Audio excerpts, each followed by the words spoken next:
સાક્ષી છે કે સત્તા મેળવવા માટે ભાઈએ ભાઈનું લોહી વહાવ્યું છે, પણ ભારતના ઇતિહાસમાં એક એવો રાજા થયો જેણે પોતાના ભાઈ માટે હસતા મોઢે રાજપાટ ત્યાગી દીધા, જેની પાસે સોનાની નગરી ઉજ્જૈનનું સામ્રાજ્ય હતું,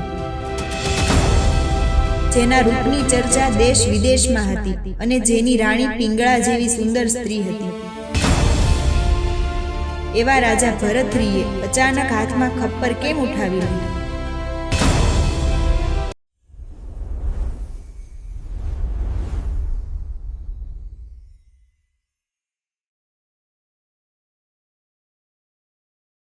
આજે ગોવિંદપુર ધામ ચેનલ પર આપણે વાત કરીશું નવનાથ પરંપરાના એવા સિદ્ધ યોગી જેમનું જીવન પ્રેમ, દગો અને પરમ વૈરાગ્યની જીવતી જાગતી મિસાલ છે.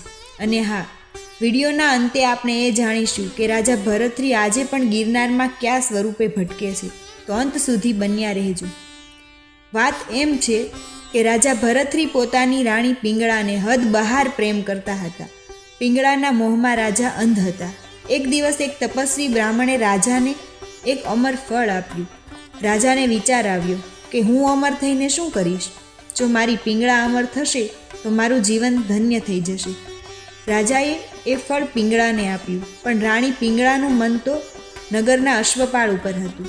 તેણે તે ફળ અશ્વપાળને આપ્યું.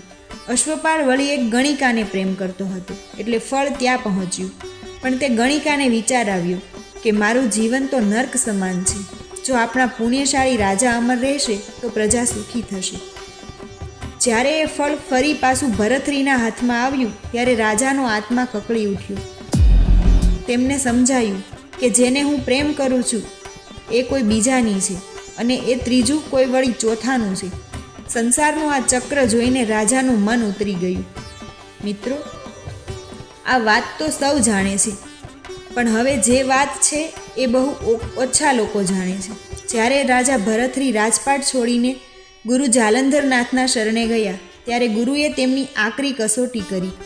ગુરુ જાલંધરનાથે કહ્યું, ભરથરી, જો તારે સાચો જોગી બનવું હોય તો સૌથી પહેલાં તારા જ મહેલમાં જા અને તારી રાણી પિંગળા પાસે ભિક્ષા માગીને લાવ.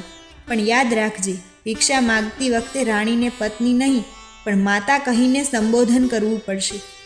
વિચારો મિત્રો, જે સ્ત્રીને કાલે રાણી કહીને બોલાવતા હતા, આજે તેની સામે ઊભા રહીને માતા ભિક્ષા દે કહેવું કેટલું કઠિન હશે.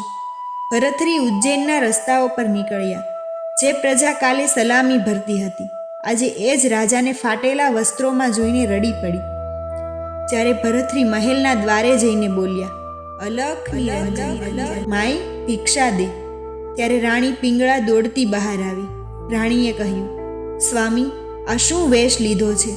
ત્યારે ભરથરીએ જવાબ આપ્યો હતો, રાણી, એ સ્વામી તો ક્યારનો મરી પરવાર્યો. હવે તો હું તારો દીકરો બનીને ભિક્ષા માગવા આવ્યો છું. આ ઘટનાએ ભરથરીના મનમાંથી કામ અને મોહનો છેલ્લો અંશ પણ વાળી નાખ્યો. વૈરાગ્ય લીધા પછી ભરથરીએ પોતાના નાના ભાઈ મહાન વીર વિક્રમાદિત્યને ઉજ્જૈનની ગાદી સોંપી. કહેવાય છે કે વિક્રમાદિત્ય પોતાના ભાઈને રોકવા માટે પગે પડ્યા હતા, પણ ભરથરીનો નિર્ણય અડગ હતો. જંગલોમાં ભટકતા ભટકતા રાજા ભરથરીએ 3 મહાન ગ્રંથો લખ્યા: શૃંગાર શતક, નીતિ શતક અને વૈરાગ્ય શતક. આ ગ્રંથો આજે પણ માણસને જીવન જીવવાની સાચી દિશા બતાવે છે. એક રાજામાંથી તેઓ એક મહાન તત્વચિંતક બન્યા. યોગ સાધના કરતાં કરતાં તેઓ ગુજરાતના પવિત્ર ગિરનાર પર્વત પર આવ્યા. જૂનાગઢમાં ભવનાથની તળેટીમાં આજે પણ ભરથરીની ગુફા આવેલી છે.